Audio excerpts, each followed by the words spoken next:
Tom Cole for BCSN, and really what an honor it is to have what I think and most everybody here thinks is the greatest basketball player in the history of the Toledo City League, Mr. Jim Jackson. Jimmy, thanks for being with us on BCSN, number one. What does it feel like, for you, Jim, to have this induction and have people say those kind of things about you? I mean, it goes back to a lot of hard work. I mean, I was blessed with a great opportunity, athletic ability to play the game, but more importantly, I had some great people around me when I was young to kind of point me in the right direction, to keep me from being distracted, to keep my mind on basketball, to be able to achieve what I've been able to accomplish in my life.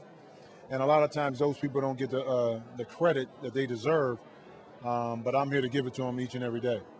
Jimmy, those were your days playing in the City League, were kind of the halcyon days of basketball in the City League. I remember watching you play. I remember some of the wars you used to have with some of the, a couple guys that you played against, that you can throw them some props. That's right. And you can say, okay, hey, these guys were pretty gosh darn good. No, I mean, Scoop Williams, Scrutch and Sean Scrutch over at Perry out at St. John's. I mean, Craig Michaels over at Whitmer. The Kaisers over at Bowser. We had a lot of guys back then that played extremely good basketball, great basketball, that a lot of kids don't even know about today. But it was a different time, different era. But I tell you what, my 4 years in high school had to be the best time of my life. And the culmination was winning a state championship my senior year. And Jimmy, was there a teacher or coach in your high school days that you would reflect back on now and say, hey, this person really helped me? Well, I mean, it goes back to Bart Schroeder. I mean, my freshman year, he pretty much made me play varsity when I didn't want to play varsity because he saw something in me probably I didn't see in myself. And I had to go back and really thank him and say, thank you for taking that time to make me play varsity when I really didn't want to. And after that, he would take us to camps, not just me, but other teammates. So he really cared about the person behind the basketball player. Jimmy, how about at college, the pressure that was on you? A lot of people, pro athletes today, when they get that heavy expectation, sometimes it's a difficult thing. You had so much expectation, and you delivered. Was it tough? Did it take you a while, or did it just naturally happen for you? I'm going to tell you what, the transition was smooth, and it was easy from the standpoint I didn't put pressure on myself. All I wanted to do was go in and contribute and be a part of a situation where I could help this university grow.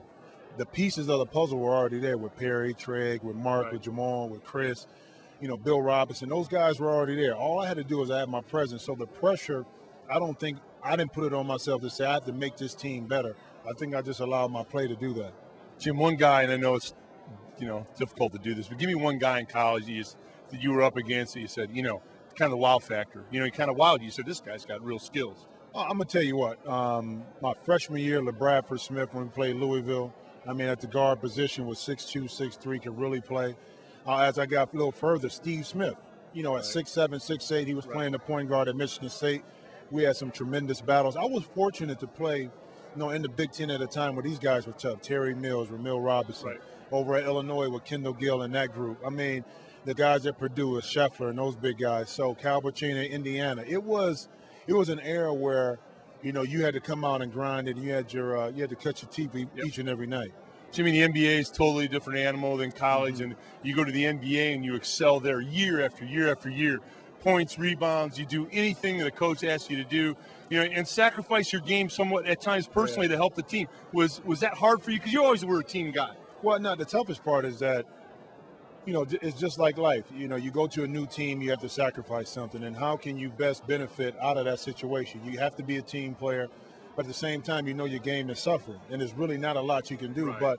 But being always taught about being a team player, you have to do whatever you have to do to be on the court. If that's playing defense, if that's rebounding, and a lot of people don't understand. They say, well, you need to shoot more. Well, in this system, it's not about that. I can't really do that. So in order for me to be on the court, I got to do some other things, and I was blessed to have the ability to do more than one thing on the court. Jimmy, is there a guy that you look at in the NBA today that you watch him play and you say, hey, you know what? That guy reminds me of my skill set. I think of LeBron. LeBron is probably more athletic than I was at the time in high school. But look at how he plays the game. Right. He passes the basketball. He rebounds the basketball. He's a defender when he wants to, of course. But he leads his team, and he's very unselfish. And more importantly, his teammates love to play with him. And people try to compare LeBron to Michael, but he's not. Right. LeBron is LeBron. He doesn't have that same mentality. Right. He's a combination of Michael and Magic, more on the Magic side. So that's one player that I'll go pay to see each and every time. Jimmy, now you're doing the announcing of the Big Ten Network, so you're in this media gig, and I know we're part of media. Yeah, together. we're part of media, and you're Right. great at it. What's been easy? What's been hard about the media deal? I mean, the toughest part is getting back used to college basketball. Last year was a transition because I've been away from the game for so long. The coaches have changed, the faces have changed, the venues have changed. So you got to get back out of that mentality of the NBA and kind of get back on a lower level and think about how the college game is played. But fortunately for me, we only had to cover 11 teams.